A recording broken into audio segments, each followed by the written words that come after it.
আজকে 26শে জানুয়ারি। আমি ব্লগটা একদম সকাল থেকে দিতে পারিনি, তো বন্ধুরা কিছু মনে করো না। আজকে ছেলেকে নিয়ে গেছিলাম 9টার দিকে। তো আমারও ঠান্ডা লেগেছে, ওরও ঠান্ডা লেগেছে। এবার 9টার দিকেই যেতে বলেছে, তো 9টা একদম যে রাইট 9টার দিকে পৌঁছাতে পেরেছি তা কিন্তু নয়। আমি পৌঁছেছি ওখানে 9টা 10 বেজে গেছিলো, তখন পৌঁছেছি। তো এখানে আমার বাচ্চার টিচাররা সব দাঁড়িয়ে আছে। বলতে গেলে মেয়ে টিচার বেশি, আর ছেলে টিচার একজন, সে প্রধান শিক্ষক। তো এখানে সবাইকে ম্যাডামরা ঠিকঠাক করে দাঁড়াতে বলছে।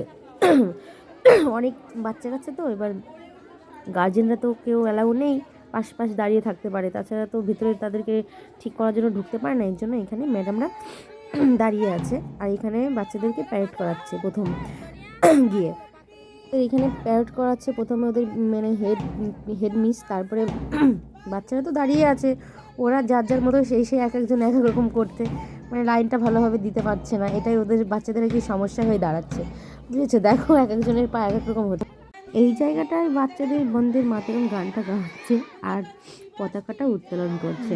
দেখো দেখতে কত সুন্দর লাগছে এই মুহূর্তটা দেখতে। বেশ ম্যাডামরাও সবাই মিলে মানে হাততালি দেওয়ার জন্য শুরু, যে মানে পতাকাটা দেখতে দেখো কত ভালো লাগছে তুললে। এটা আমাদের দেশের, যেটা যেটা নিয়ে আমাদেরকে অন্তত গর্বিত থাকাটা উচিত। তো নিজেদের মধ্যে সবাই পতাকা উত্তোলন করার পরে সবাই মিলে হাততালি দেওয়া হচ্ছে।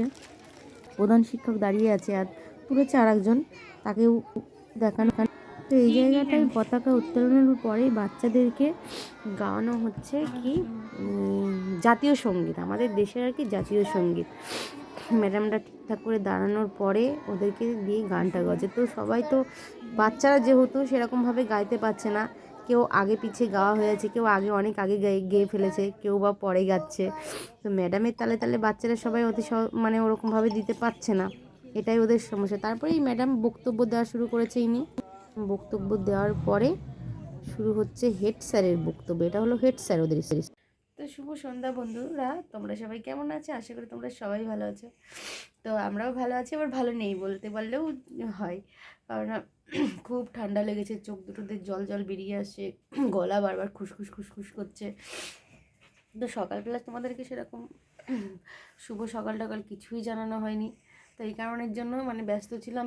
আমি তো বলি যে কেন নড়াচ্ছিস, যে কোনো মানে ভিডিওতে আমি সত্যিটা বলি যে দেখো, আমার বিশেষ করে আমার মানে আমার যেখানেই যেতে হয় না কেন, আমাকে সকাল সকাল রান্না করতেই হবে।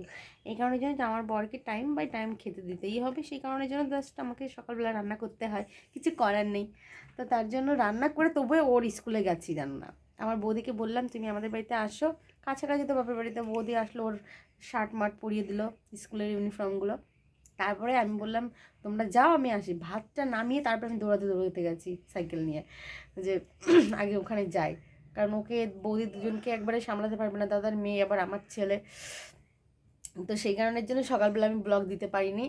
তার জন্য প্লিজ তোমরা কিছু মনে করো না, বিশেষ করে যারা যারা আমার মানে আমাকে দেখো, আমার ভিডিওটা যাদেরকে আর কি ভালো লাগে। তো তারপরে ও স্কুল থেকে এসেছি, স্কুলের থেকে বেরোনোর সময় আমি পারলে হয়তো পারতাম, কিন্তু তখন সাইকেল নিয়ে ওকে নিয়ে না আমি পারতাম না মোবাইলটা হাতে নিতে, সেই কারণে যেন তখন আর ব্লগটা আমি দিতে পারিনি। তো তারপরে বাড়িতে এসেও সারাদিনে আজকে প্রচুর কাজ করেছি। আবার মাঝখানে আবার বৃষ্টি শুরু হয়েছিল, সেই বৃষ্টি হওয়ার পরে জামা কাপড় সব রেখে দিয়েছিলাম, সেগুলো সব কাচাকাচি করলাম, বিছানা চাদর মধ্যে সব। বৃষ্টি পড়া মানেই যেন নোংরাটা যেন জামার সঙ্গে লেগে থাকে। তারপর এসে কিছু মানে আবার সেই জঙ্গল টঙ্গল হয়েছিল বাড়িতে, বাড়ি ঘরে, সেই জঙ্গল টঙ্গল পরিষ্কার করার পর মাথা আবার আজকে ঘষে তারপরে স্নান করেছি। দেখো এখনও সিঁদুরটা পর্যন্ত পরিনি সারাদিনে। সেই সকালবেলা একবার স্কুলে যাওয়ার সময় পড়েছিলাম, এই পর্যন্ত স্নান করার পরে বিকেল হয়ে গেছিলো, 4:30 প্রায় বেজে গেছিলো। ওকে একটু ঘুম পাড়িয়ে টাড়িয়ে তারপরে আমার বড় যার ছাদে গিয়ে একটু বসলাম চুলটা শুকানোর জন্য। তারপর আস্তে আস্তে ওর প্রাইভেটের ম্যাডাম চলে এসে ওকে আবার পড়ানো হলো। এখন বেজে গেছে প্রায় 7টা নাগাদ, 7টা বাজতে চললো। তো সকালবেলার থেকে আর রাত্রেবেলা আর আমি ব্লগ ট্লগ বেশি দিই না, সেটাও তোমরা জানো। বাবু কি হচ্ছেটা কি? তারপর সেই জন্য আমি এইটুকুই বলবো, আজকের ব্লগটা আমার ছোটোই থাকবে, একদমই ছোটো। তো তোমাদের কেমন লাগে আমার ব্লগটা অবশ্যই আমাকে জানিও। আর যারা মানে যারা নতুন তারা অবশ্যই আমার চ্যানেলটাকে সাবস্ক্রাইব করে দিও। সাবস্ক্রাইবও হচ্ছে না আমার চ্যানেলে সেরকম, এটাই সবথেকে মানে কি বলবো দুর্ভাগ্যের কথা। তো যারা নতুন তারা অবশ্যই সাবস্ক্রাইব করে দিও, আর লাইক কমেন্ট শেয়ারটাও করে দিও। আর তোমরা ভালো থেকো, বাই। আজকে আমার এইটুকুই ব্লগ, বাই।